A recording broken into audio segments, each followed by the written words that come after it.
All right, folks, this is the last show of 2023. It's about to be 2024. Dusty and Lonzo are still putting it down, folks. The dynamic duo rides again. And before I get it started, you know how we got to do it, y'all. From the West Coast to the East Coast and everything between, folks. From Eve After Dark to concerts in the park. You're live with your boy Lonzo, the Godfather of West Coast hip hop, in the dugout with a head cold, the flu, whatever he got. It ain't COVID though. My man, Dusty Vision, y'all. Here we go. What up, Dusty One? Lonzo, yeah, a little under the weather, man. Hanging out with all those dang kids the last couple days and coughing and not covering their mouth. You know how that goes, man. Man, ooh, I love them, but I can't. I gotta keep them at a distance. Facts, dude. Facts. How was your Christmas? Man, you know what? As many Christmases as I have seen, I'm just glad to be able to enjoy Christmas, man. It wasn't nothing spectacular, nothing tragic. Spent a bunch of money that I didn't want to spend, but I spent it anyway. And it was cool. I can't complain. Nice. Well, what we're going to do today, since you did mention that it's the last show of 2023, what I did is I compiled some of the events in 2023 that we've talked about on this show. They were also big events in the world, in the country, and hip-hop and things like that. So we're going to go back all the way back to January 2023, just about a year ago, and we're going to kind of go through the year. But before we do that, I know you guys noticed in the chat room that I posted a poll up top, and we already have a bunch of people that have commented on the poll, and the poll is the 2023 Dummy of the Year nominees. Now, there's 3 nominees. So what we're going to do, Lonzo, we're going to let the poll roll for the majority of the show, and then towards the end of the show, we'll talk about the 3 stories, and we'll go over the poll numbers. But the Dummy of the Year nominees are, number 1, Takeoff from the Migos, Takeoff's killer, who Googled himself and how to use a fake plane ticket. That's number 1, Takeoff's killer Googling himself and also Googling how to use a fake plane ticket shortly after he killed Takeoff. Contestant number 2 is Young Thug's homie, Young Thug from YSL, Young Thug's homie for trying to pass him a Percocet in court in front of 1,000 cameras. So that's contestant number 2. And lastly, contestant number 3 of the Dummy of the Year nominees. And please post your vote up top. You'll see the poll in the comment section. Number 3 is Lil Boosie, who is on parole but recorded a music video with a gun clearly hanging out of his back pocket, which got him into more trouble. So those are the 3 nominees for Dummy of the Year. Please, guys, in the chat, please go up top and post who you think should be the winner of that. And at the end of the show, we will tally everything up and discuss them personally. But let's go back, Lonzo, to some stories that we talked about back in January. We're going to go all the way back. Let's see. Let's take it. Let's start with Takeoff. Takeoff died in January of 2023. He was killed at a bowling alley. His homie was playing dice.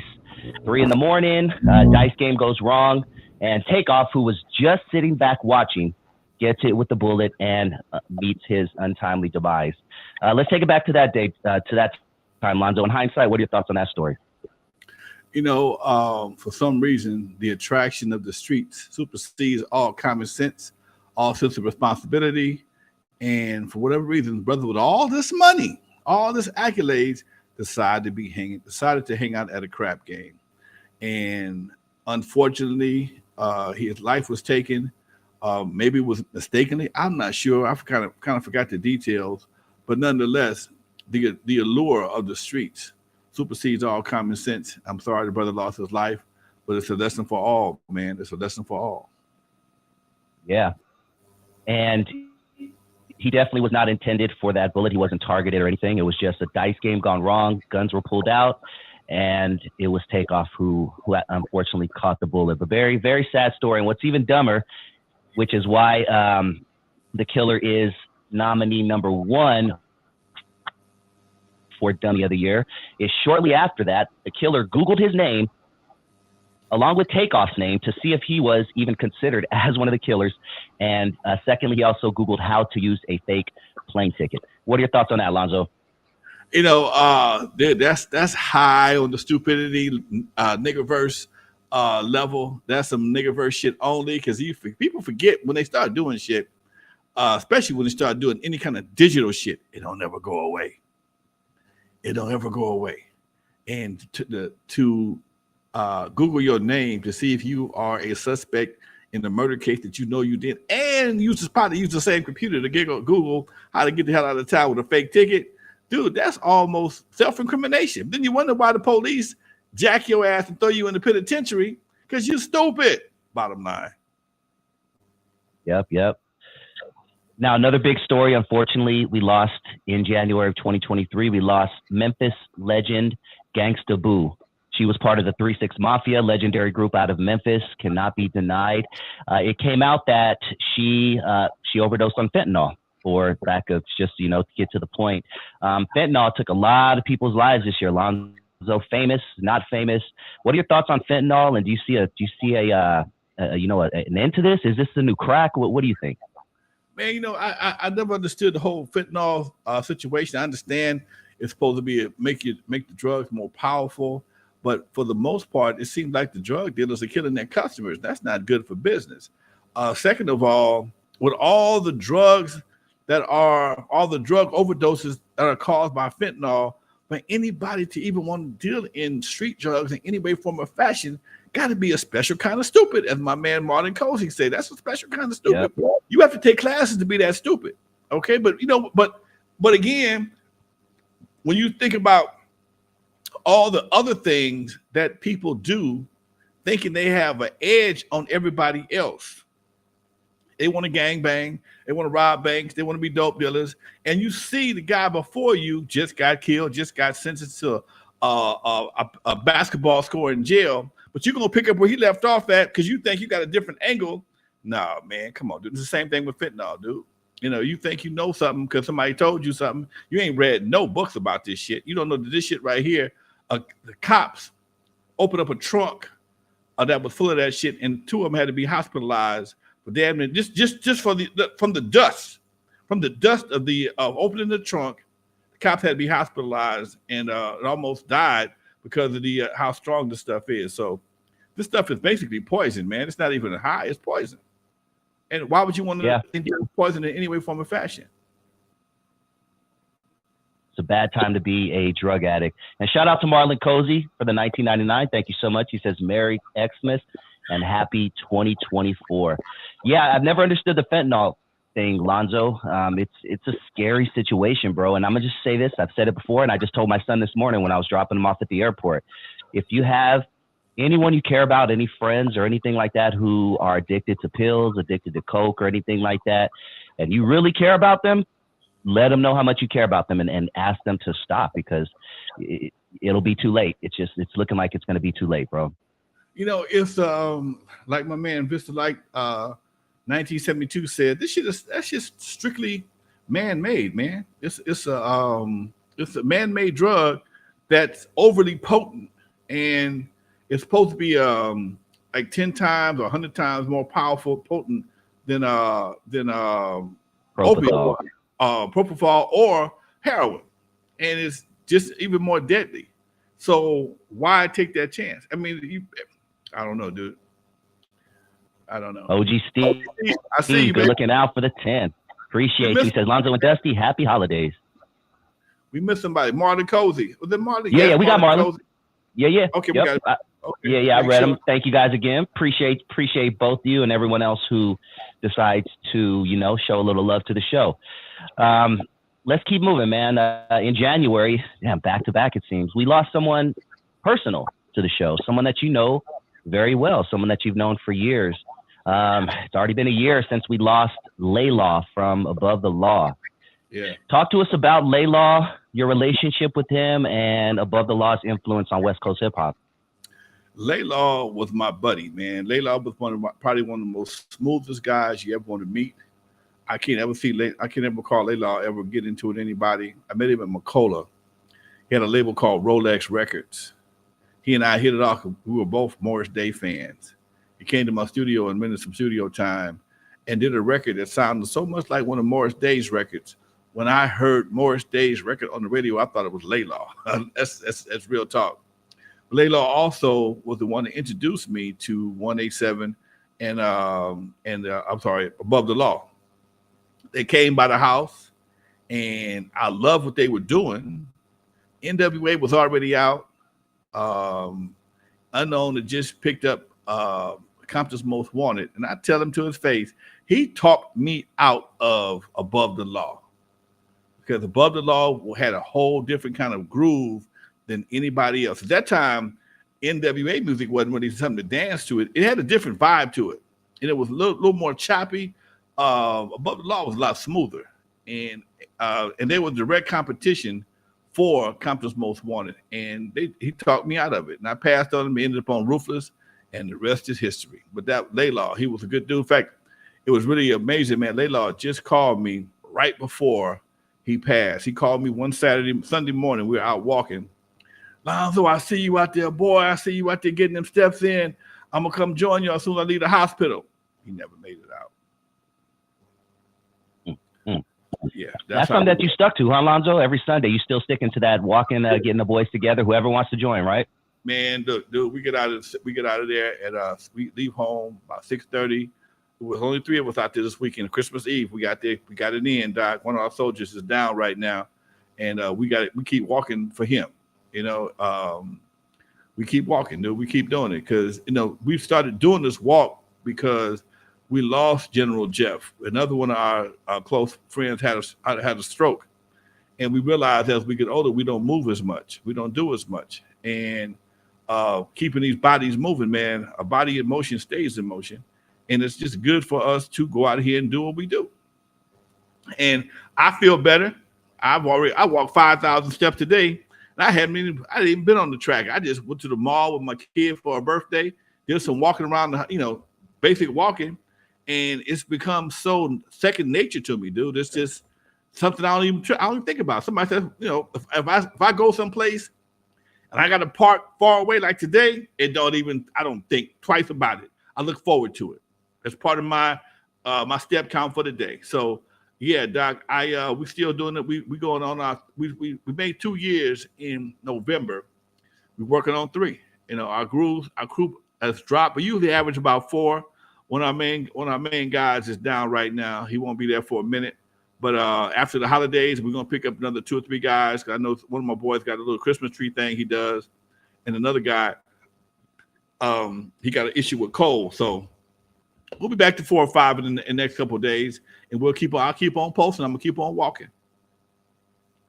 That's what's up, dude. That's what's up. Health as well. Before we continue, I'm going to say this throughout the night. Please contribute to the poll that we have. If you look up in the chat, you will see the poll. And the poll is for the 2023 Dummy of the Year. We have 3 nominees. Takeoff's Killer, who Googled himself to see if he was a suspect. He also Googled how to use a fake plane ticket. Contestant number 2 is Young Thug's homie for trying to pass him a Percocet in court. And number 3, for contestant of Dummy of the Year is Lil Boosie, who is on parole recording a music video with a gun clearly in the back of his pocket. So please do contribute to the poll up above and hit that like button, and we're going to keep it moving. Let's do this, and shout out to J. Roos Theory, man. He says, Lonzo, you speak too much knowledge for these new weird rappers. Speaking of weird rappers, Lonzo, Song of the Year, according to Rolling Stone, Song of the Year. You're going to love this one, man. You probably already know. Ladies and gentlemen, Song of the Year. Ski It by Sexy Red. Talk to me, dog. I got one word, two syllables. Bullshit. Bullshit. See, this is what happens. This right here is a perfect example of when the media or certain entities are trying to control the narrative of a generation's music. Ain't no way in the world that raggedy ass record, that raggedy ass chick could have any kind of accolades other than the worst record of the year, the worst artist of the year. I don't understand it, but I do understand it. They're trying to push a narrative of this ratchetness, and somebody gave somebody a pile of money or give somebody a big ass favor to get them to put this record where it is right now. Now that I think it was it's a Billboard. It was Billboard TikTok some situation. Rolling Stone. Rolling Stone TikTok. It was Rolling Stone TikTok award. Okay, I was sent this article before doing this week, and I was like, she's like the first one, right? Yep, literally. Right. Okay, so they actually created a scenario and a category for wretchedness. Okay, the word they ratchet actually is wretched. Created a category for wretchedness, and it has no value. This is some old crypto shit. Okay, it has no value. But because it comes from a organization that has a name attached to it, the illusion of value will be there. And that's what they're selling right now. The illusion of value. Okay. A TikTok award from Billboard, from Rolling Stone. Who in the fuck still reads Rolling Stone? What folks you know read Rolling Stone? Help me understand. Who still reads Rolling? Where is Rolling Stone magazine valid at in the hip hop community? Has it ever been valid in the hip hop community? Nope, not to my knowledge. We had Vibe, we had Source, we read Billboard from time to time, but Rolling Stone magazine has never had XL, Murder Dog, but yeah, nothing about Rolling Stone. Has never had any validity in hip hop whatsoever. And to come with this right here and her as the first a recipient of this award, just realize that's why you have no value in the hip hop community. Next. OG Steve killed it. He said, Dusty, it's the back page. It's the what? Music awards. There you go. Damn, I heard back page. The back page, that was where all the street hookers sold themselves on Backpage back in the day. Backpage, yeah. What's that magazine they used to have in LA? They had a magazine in LA for years. That's all the hookers used to advertise that. You get LA Weekly or something like that. Yeah, you would pull up the thing, 25 cents, pull it up. Yeah. All the hookers be back there. Everybody. And you had to watch them because they had the little words in there, the little initials, TV. I'm like, what the fuck is TV? Oh, shit. Oh, damn. Yeah. Damn. TV or TS, depending on what it is. I forgot what it was. It was one of them. They always let you know if you was getting something that wasn't new. You was buying something that you got a bait and switch, put it that way. Ooh-wee. Damn. Yeah. Crazy. Yeah. Interesting times back in the day, man. Hey, someone mentioned earlier that the awards that we're doing tonight, the Dummy Award, should be the Niggaverse Award. And I like that. Whoa. Next year, every year we're going to do the Niggaverse Award. And this is the first annual Niggaverse Award. I'll scroll up. And I think it was J. Roos Theory who said that. So this is officially the Niggaverse Award. So please do comment below in the poll that we have and let us know. We're going to read this stuff later. 3 Niggaverse Awards. Okay. There it is. I love it. There's some excellent candidates. They're all different categories, all different levels of stupid. Man. Let's go into the next one, Lonzo. Speaking of our second contestant, Young Thug and YSL this year were hit with the RICO. The court's case has started, and it's not looking too good right now. What are your thoughts on all these RICO cases that all these rappers have been getting hit with this year? Again, this is a generation of youngsters who never got their asses whooped, never heard the word no, probably never heard the phrase, I'm going to tell your daddy when he get home. You ain't never heard them phrases. Didn't get their ass whooped in school, didn't get their ass whooped nowhere. So they think they can go out to the streets and just wreak havoc with no consequences. But then when you do so much shit, there's a whole lot of consequences. And while you out here doing little petty ass shit, and then all that petty ass shit rolls into big shit, all of a sudden, all that shit piles up on your ass, and you can't get the fuck away. And then you realize one person is the focal point for all this shit. And unfortunately, it's Young Thug. And I don't wish no man a long sentence in jail, but some people put themselves in position to fuck themselves. And I think he's done just that. Speaking of YSL, I got to tell you this happened yesterday. My son gets a Christmas gift, right, from my daughter. She works at Kohl's, and she gets all kind of good stuff. She got me the sweatsuit, got me some new cologne. His cologne says YSL on it. He says, Dad, hey, man, I didn't know Young Thug had the cologne. And I say, dude, It ain't Young Thug. It's Yves Saint Saint Laurent. Oh, okay. All right. He felt stupid himself. Okay, man. Yeah, no, that's not young slime life or whatever they call it. That's Yves Saint Laurent. Okay. Anyway, that's the joke. Joke of the night. Love that shit. Love that shit.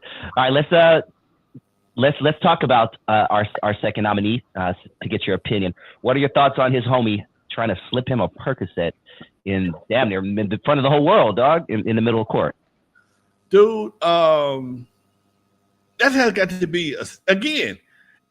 You know, some kids when you're a kid, you can put your hand over a kid's face and he'll think you're invisible. Okay, and maybe this nigga played hide and go seek by himself and just put his hands over his eyes and thought he was invisible.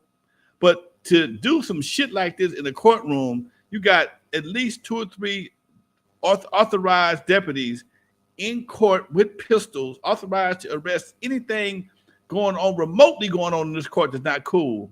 You got all the people in the gallery.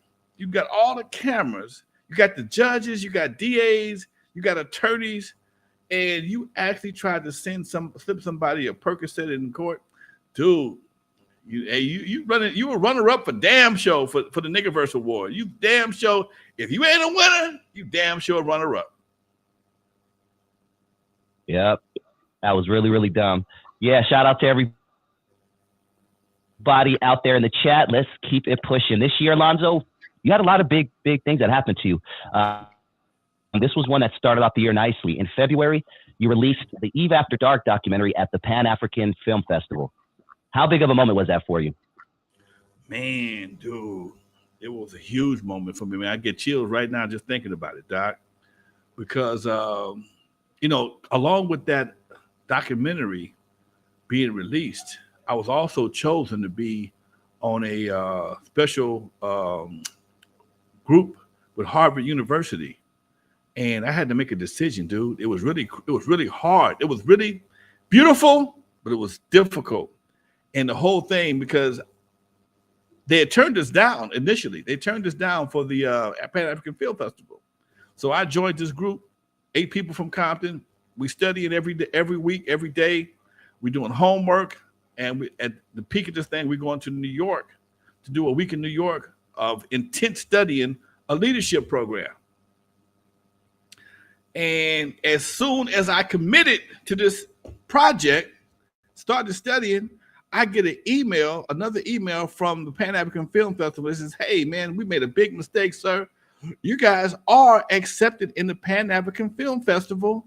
And your day is this, your screening date is this date right here, which is the day I'm out of town. The day I'm out of town. The only thing was good, it was the last day of my New York trip.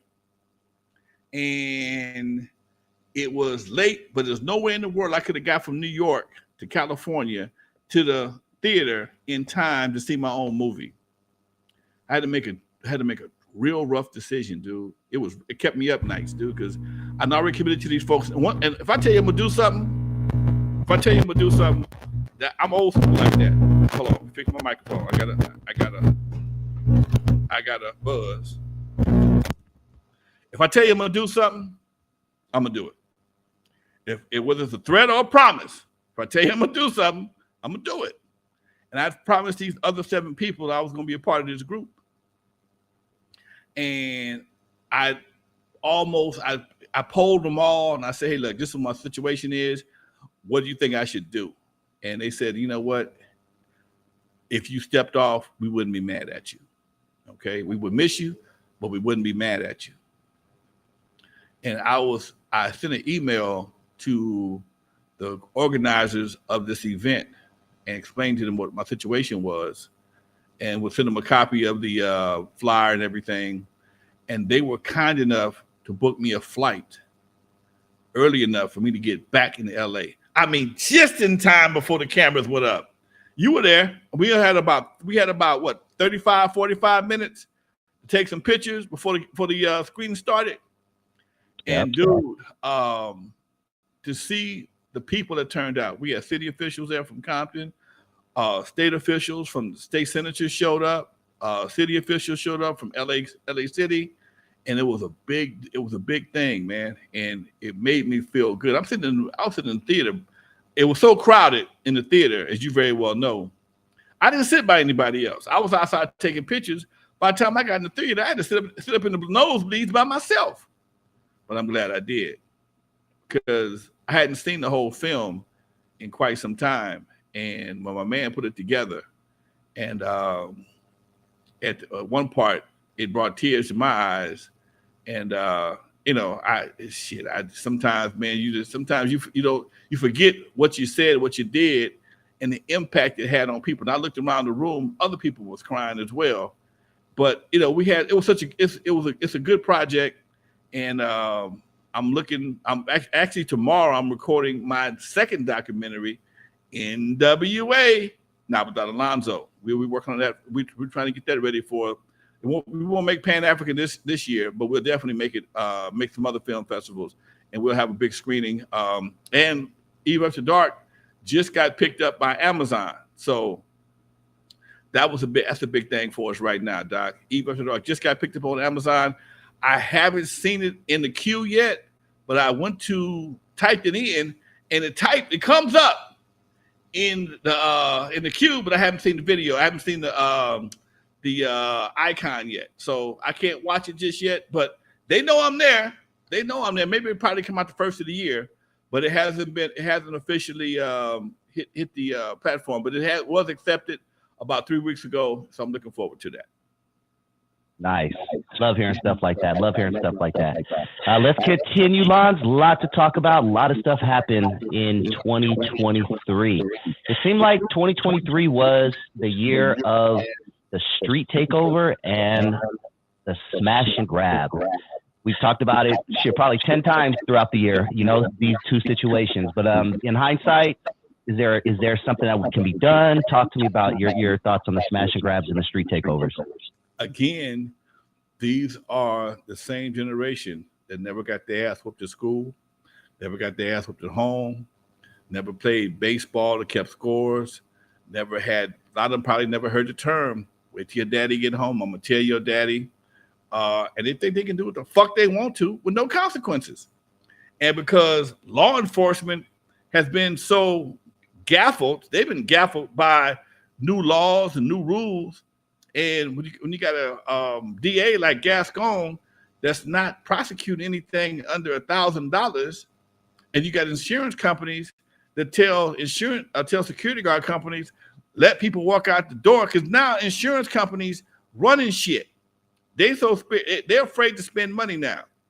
And I have a buddy of mine that owns a security guard company. He was telling me, he says, man, this ain't nothing new. People just became more aware of it, because the cost of filing or paying a claim, somebody run out of a store, whether they steal it or not, run into a security guard, fall, get cut, whatever the case may be, it ain't got to be the security guard's fault. They're going to file the claim. Even though you're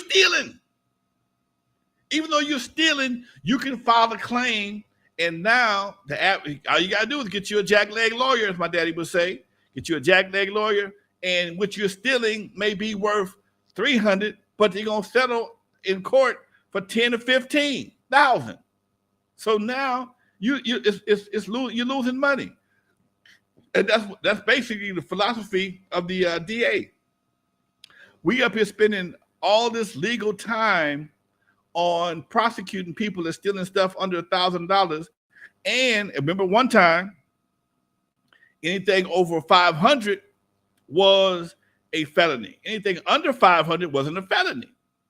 Okay, when they had the 3 strikes law was in full effect, you stole something over $501, it was a felony. So folks was going to jail for all kinds of shit, getting struck out. So now that was too harsh. And like I always say, law enforcement laws don't make common sense. Either they too soft or they too hard. They never come in the middle, man. They never come in the middle. So they want all the money or none of the money. And that's what we're dealing with. So you got a group of people who have never been disciplined in any way, form, or fashion, and they know nothing's going to happen to them for the most part. So we go on here with a flash mob and steal a bunch of Nike shit. All they steal is clothes. That's the part I really think is stupid to me, man. That's the part I think is all you niggas doing is stealing. I'm sorry, I don't like using the word, but this is some nigga verse shit right here. All the verses is doing is stealing clothes. Come on, man. You ain't. I ain't gonna tell you what to steal, but clothes, Nike store, the shoe outlet. I mean, was it WWS with a shoe warehouse? Come on, man. 99-cent store. Then they try to go to some of them high-end stores. They not having it. Yeah, I saw that a couple weeks ago. They not having it. Bring your black ass that you want to. And you know what? I sound like Uncle Ruckus to a certain degree, man. But come on, man. Y'all making everybody look bad with this dumb shit. And the street takeovers, that's just a bunch of badass kids that got cars and think they can do what the fuck they want to at everybody else's expense. You tying up freeway traffic. You try keeping people up at night. You blocking the freeway, highways, so you can do circles in the middle of the goddamn street and videotape the shit. Come on, man. Come on. That got to be the dumbest shit in the world. And then you tearing up tires, you tearing up your car. Guys, I subscribe to one of the channels that post a lot of these shit. People are getting run over every damn weekend, man. Folks are getting hit by cars and folks hitting other people's cars, getting out the car, shooting at somebody for hitting their car. Come on, man. It don't make no sense. But again, you don't have any way to redirect this energy. That's a lot of energy with nothing to do. Yep, that's facts, man. All right, since we're about halfway through the show, let me remind everybody to hit that like button if you have not already, and please hit that subscribe button if this is your first time joining the channel. You are tuned in to N.W.A. Stories with Lonzo. I am Dusty Vision. That is Alonzo William, the godfather of West Coast hip hop. And a little addition to that, we have a poll up top. If you can't tell, it's a poll of the 2023 Dummy of the Year, aka the Niggaverse Award. Number one contestant is Takeoff's Killer for Googling his name, as well as how to use a fake plane ticket. Number two contestant is Young Thug's homie, who tried to pass him a Percocet in court. Number three is Boosie, who is on parole recording a music video with a gun clearly in his back pocket. So please hit that poll, and we're going to read it shortly after. Now let's jump into. Oh, go ahead. Let me ask you a quick question. What was the consequences of Takeoff's killer using Googling his name, and what happened to him? Anything? He get a case, or he got arrested, or what? Oh yeah. So he's in prison right now. He's in jail awaiting trial. It'll probably be a year or so before the trial is. But yeah. What about Young Thug's buddy passing him Percocet in court? That is a great question. I'm gonna Google that right now as we speak. Yep, good call. Actually, I don't know. Probably got a slap on the wrist. Okay. Lil Boozy with the gun in his back pocket. Where's Lil Boozy at? I see him on the internet every week, every day. What? Yeah, so he apparently bonded out or bailed out, whatever you call it, and he himself is awaiting his punishment also. Okay. So that's yep. Lil Boozy with the gun in his back pocket. What was his outcome? That's the one I think. He did go to jail. He got arrested down in San Diego, and he bonded out or bailed out or whatever the case is. And I do believe he's awaiting his punishment on that, if I'm not mistaken. Somebody could comment down below. Usually on something like that, a felon with a gun. He said he was on parole, or he's just a felon with a gun. Felon with a gun. Okay. Felon with a possession of a gun. In San Diego, California, and doesn't even live in San Diego. The gun wasn't his, obviously. He lives in Baton Rouge, Louisiana, of all places. I think based on the amount of time he's probably facing, I'm going to give it to Takeoff's people, because he was stupid. He was stupid with some extenuating circumstances. Yeah, he was stupid with a cause. Yeah, he was stupid. He was stupid. He was trying to get his ass out of town. That's one level of stupid. The Percocet pass, he's trying to be the good homie. That's another level of stupid. And the gun in the back pocket at a video shoot, is that self-protection? Probably so, because he lives that kind of life where people probably get at him. But he's a felon as well. I think for the stupid of stupid, I think I'm up to go with number 2 because stupid. You just trying to be cool, be the homie in court. Yeah, there's no real benefit for that. But I can understand homeboy being stupid enough to Google his name, trying to figure out that's stupid. That's very stupid. But he's trying to get out of Dodge. Boozy trying to protect himself, I think, and he got caught with a gun. That's stupid too.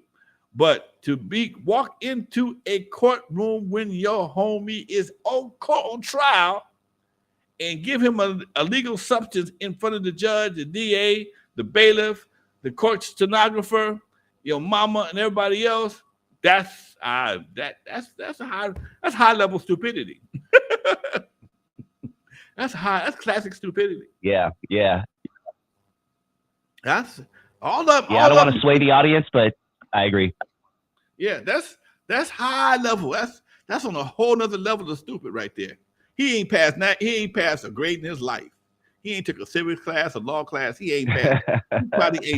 He probably his IQ might be a negative something. He got to be that kind of stupid. Or a crash dummy. Hey man, go and take this Percocet, man. You got this coming. We'll look out for you. Okay. Yeah. So anyway, go ahead. Let's do our thing, man. Yeah, man. Yep. All right, vote up above. In about 10 minutes, we'll go over the poll here, the poll results.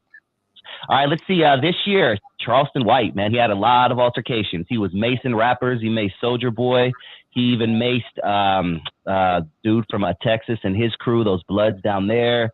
He was calling everybody the B word and B ass nigga, and he was just jumped a couple of weeks ago on stage after hitting a dude with the potted plant, hit him with a microphone. In hindsight, 2023, talk to me about Charleston White. I hate to say this. Sometimes I agree with what that brother says, okay? And somebody else said the same thing. And they also said, I don't agree with your delivery, okay? I understand what he says, totally understand. We're not in the same generation. Charleston White's in his early 50s. We're from a different generation, but I understand his mindset and why he feels the way he does. He says it in an Uncle Ruckus type of way to get the extra attention. But I think these youngsters out here today, he's really, really playing close to the edge because folks is looking to hurt him. He's put a target on his back, and he's one of them cats. It's almost like my boy who passed a couple of years ago. The woman Kevin Samuels, where he was keeping it 100, but when he died, people were happy because the truth hurts like a motherfucker. The truth hurts like a motherfucker. The truth be stinging a nigga ass.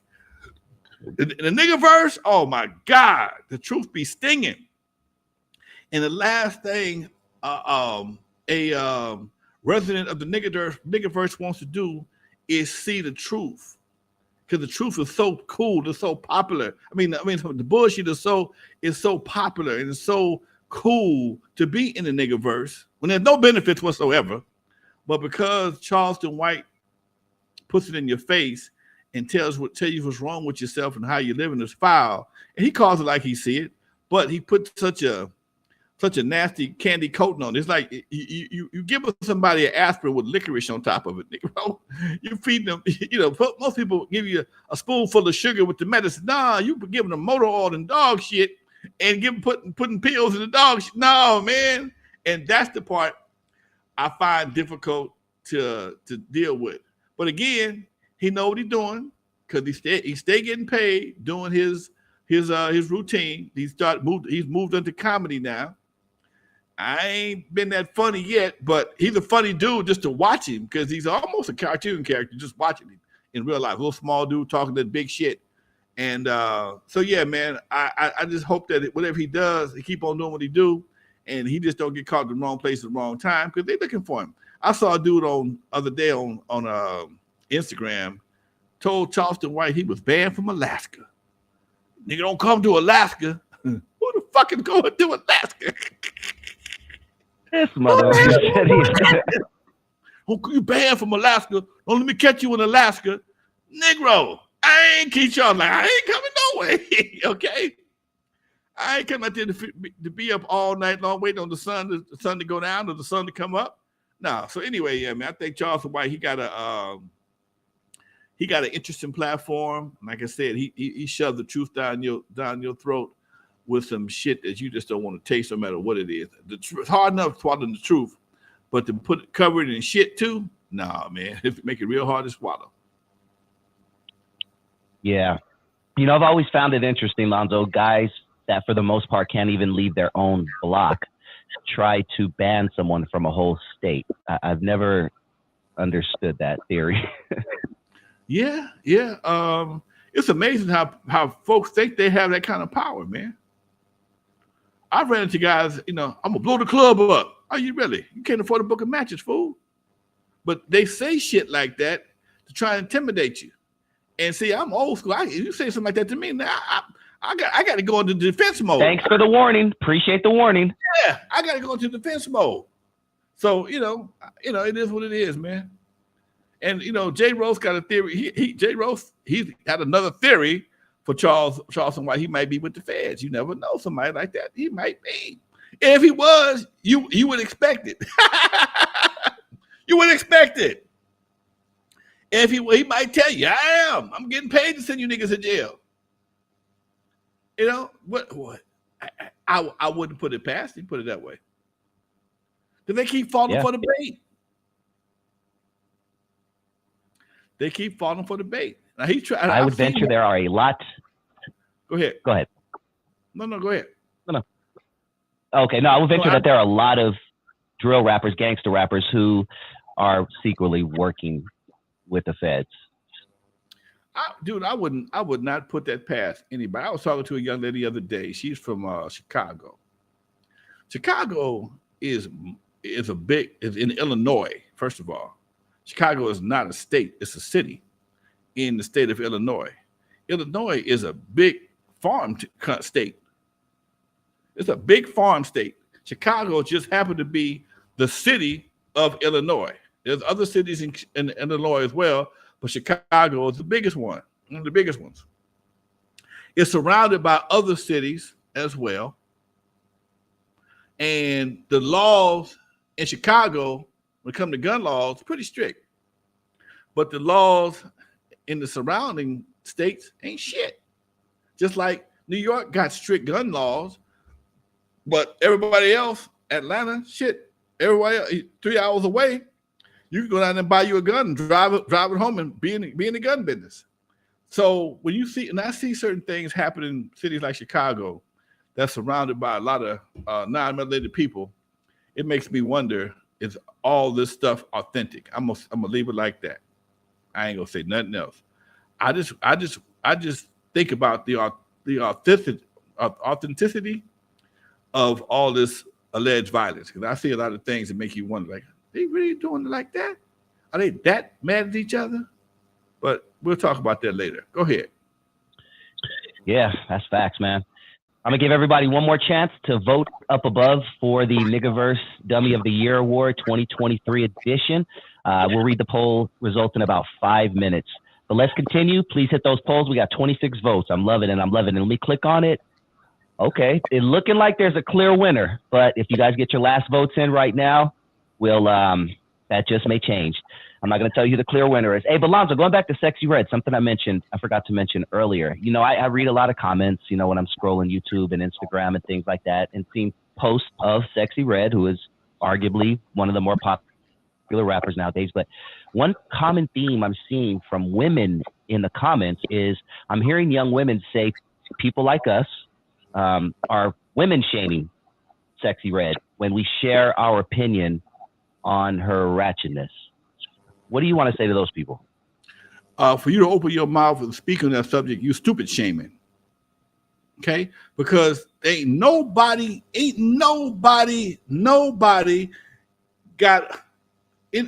with a daughter would encourage her daughter to be Sexy Red. Keep it 100. No daddy I know would encourage his daughter to be Sexy Red. Sexy Red is getting paid. She's 27 years old. She's getting paid to be ratchet. Okay? There are some people who are influenced by money. Their decisions are based around money. And she getting paid. She getting paid. She getting paid.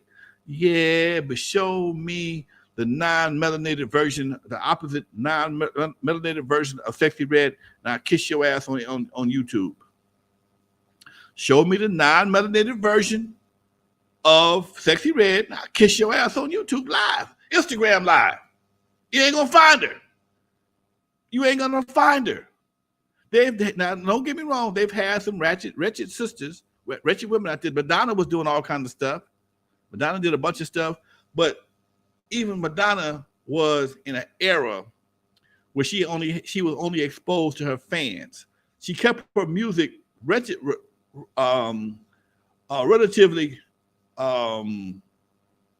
coded, where you know what she was saying, but she didn't say it.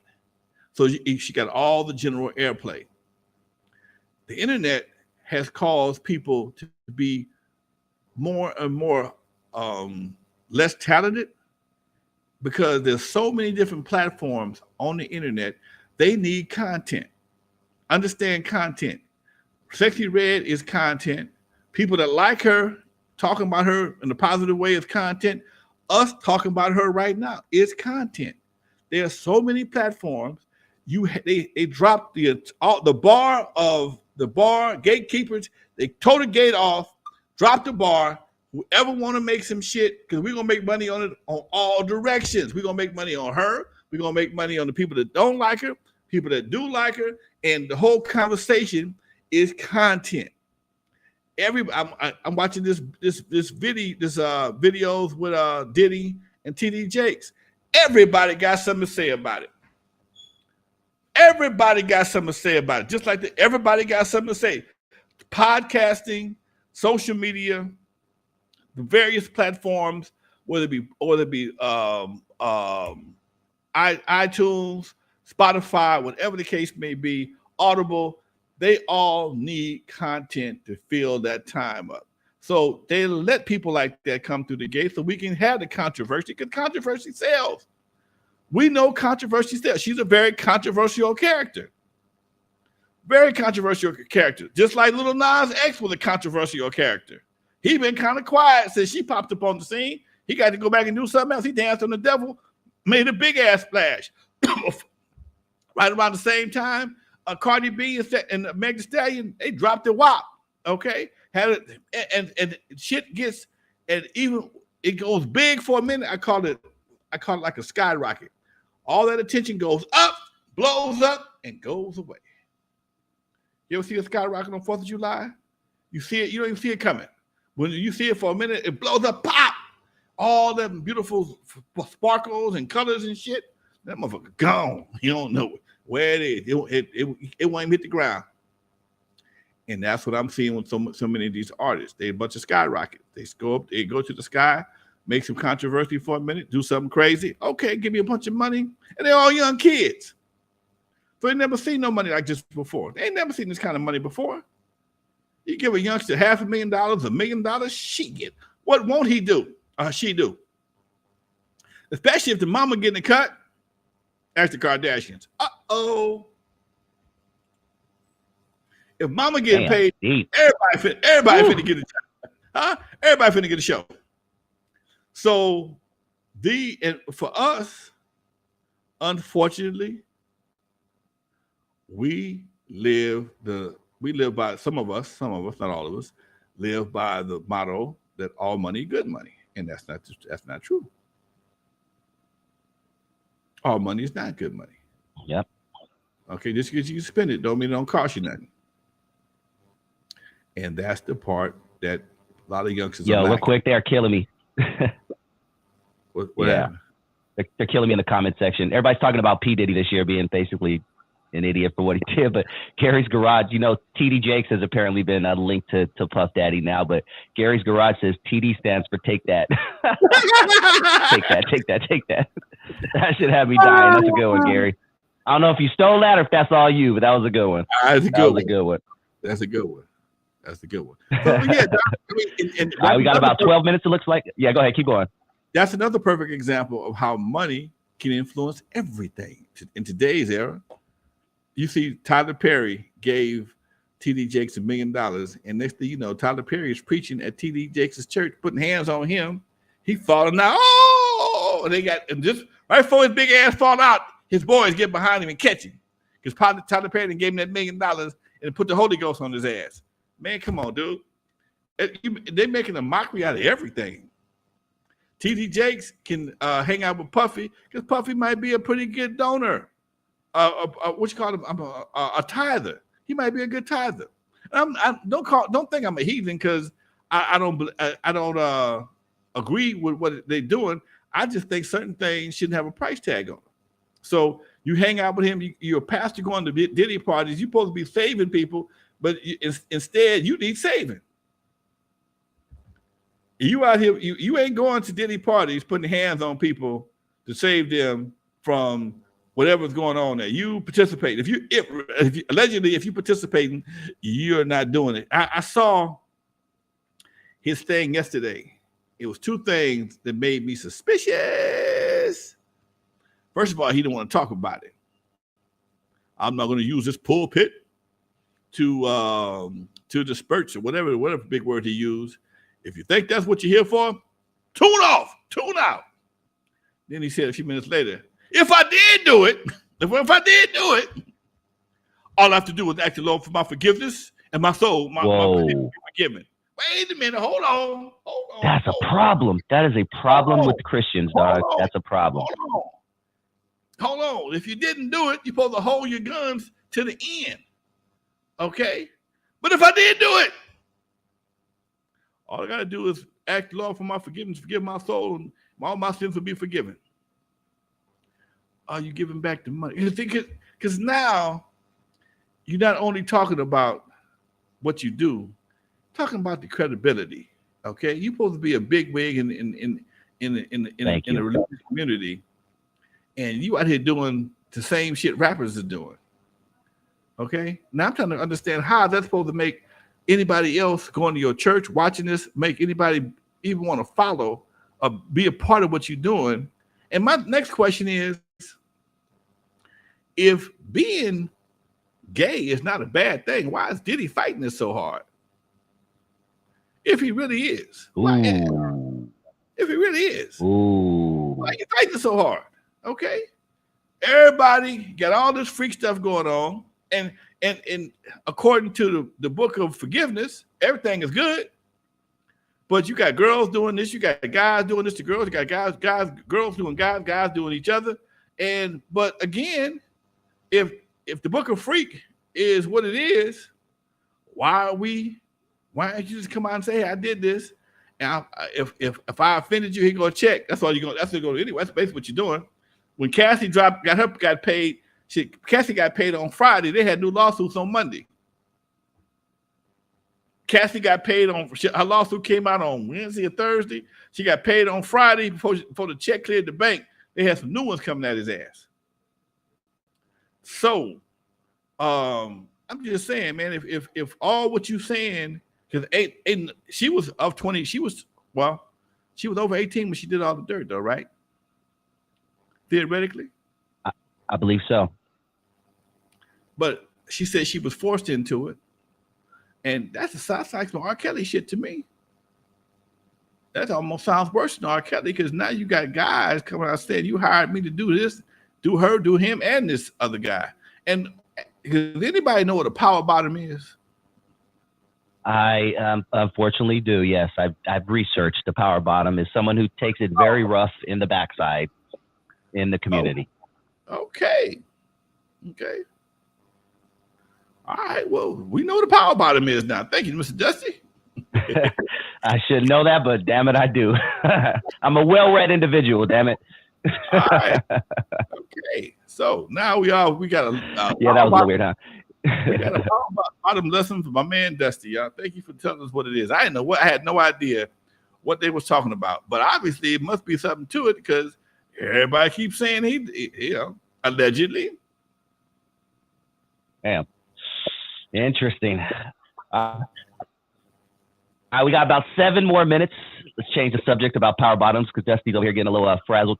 Let's talk about one more thing before we get the final votes for the Niggaverse 2023 Dummy of the Year. We have 31 votes. There is a clear winner. We're going to read them off. But before we do that, Lonzo, probably one of the biggest things you were involved in this year, we're going to wrap it up with this before we get the results, is something that I had the honor of being at just a couple of months ago or a month or so ago, but the EAZY Street. You know, to wrap it up in a nice bow, man, talk to us in hindsight about how you feel about being this one who spearheaded that. You know what, man? I can take some of the credit. I can't take all the credit. I've been around Compton for a long time. I work with a lot of different mayors in the city of Compton. Omar Bradley, when he was a mayor, he attempted to do the same thing. He didn't have the same support. He didn't have the support needed to make it happen. It was his idea. And I would not sit here and take credit for something that I did not create. I was able to push it through. But once I saw the paperwork that they attempted to push through, I saw whatever shortcomings they had, made the adjustments, and that combined with the fact that it was the 50th anniversary of hip hop, we were able to make this happen. Okay, I got to give a shout out to him and my partner Cecil Rambo. He was the city manager at the time, and he gave me a little insight on how to make some things happen. Okay, hey man, check this out. It happened over here. Look it up, and I did. And once we saw what the shortcomings were, we realized we did a little poll around the city council. We said, okay, if y'all want to do it, we can do that. For the 50th anniversary of hip hop, Compton got a big hip hop reputation, brand. Let's do this. So to be able to bring it together and be the spearhead at this time around, man, it makes me feel real good. In fact, I go down the EAZY Street every chance I get to. If I go to the gym, I actually need to go the other way, but I said, no, I'm going around the roundabout, go up EAZY Street, just because it makes my chest stick out. Damn it. It makes my chest stick out to see his mama there, see his kids there, and us have a great time and to have all them brothers and sisters from different hoods. We had low riders, we had the horses there, we had Crips, Bloods, Latinos, essays, whatever you want to call them, whatever the politically correct word is, they was all there. My nephew, who was the sheriff, he said, how in the hell you got Crips and Bloods and essays don't like Crips or Bloods, essays don't like each other, Crips and whatever. How you got them all here? Ain't nobody doing nothing stupid. I said, man, it's for a good cause, Doc. Compton has such a diverse community, dude. It's just amazing. And I think if we took more time to learn the difference in our communities, they would be a much better community. Not saying you're better, just saying we're different. Compton's one of the few cities in LA County, you can find skid marks and horse shit at the same damn corner. Skid marks and horse shit, because we got horses up the ass in Compton. They was there. You saw them. We saw. Of course, there's parts of Compton you feel like you're in a farmland. Like there's a couple streets where you're like, am I in Illinois or some shit? Like this is Compton. They got a part of Compton called Richmond Farms, where people have big ass lots, and a lot of them have horses in their backyards, and they ride them up and down Greenleaf. So yes, Compton has all this to offer, and I think it just shows you the diversity of Compton, and to be a part of this and be able to make this thing happen. I'm really proud of myself. I'm proud of my team. Proud of Compton. I'm proud of EAZY. Lil E and he coordinated the family. Big A, I gotta give a shout out to him. We're gonna have Big A on next week. I'm gonna call him up next week and have him on the show. Because he was a big help for me also, because I don't know everybody in the family, and I worked on the city council. Big A worked on the family, and we got a great show. And I give credit where credit is due, Doc. That's how I roll. I love that. We got 2 more minutes, so let's get to the poll results. And we have 34 people in the building and 34 votes. We have the best audience. I'm gonna keep it real. You motherfuckers support. I love you guys, man. Real talk, each and every one of you. There's a clear winner, so we'll start with the apparent loser, and it's gonna go by percentage. I'm looking at it right now.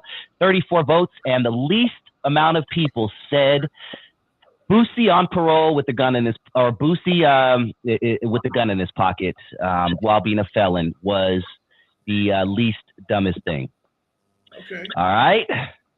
Now here we go for the Winner, and the last two are Takeoff's killer Googling his name and Young Thug's homie passing him a Percocet in court. The winner, according to our audience, 34 votes. Drum roll. You think the Niggaverse winner of the year is Takeoff's killer Googling his name. 41%. And Young Thug's homie in Perk in court was 35%, a close second. And Boosie on parole with gun, or Boosie with a gun in his pocket while being a felon, 24%. There it is, baby. We love it. We love y'all. Thank y'all for coming out. Happy New Year. Happy holidays to everybody. We see you next year. Next time I see you, it's gonna be a new year, fellas. I'm gonna bring a guest. We're gonna bring some guests back on the show from time to time, folks. We already talked about it. Yeah. I'm thinking we'll get Big A next week, folks. All right, a little E, 1 or 2. I'm trying to get both of them. Fuck it. I'm trying to get both of them. All right, folks. There Dusty, you go. Hit that rap, though. Hit that rap. Chat room, much love to you, folks.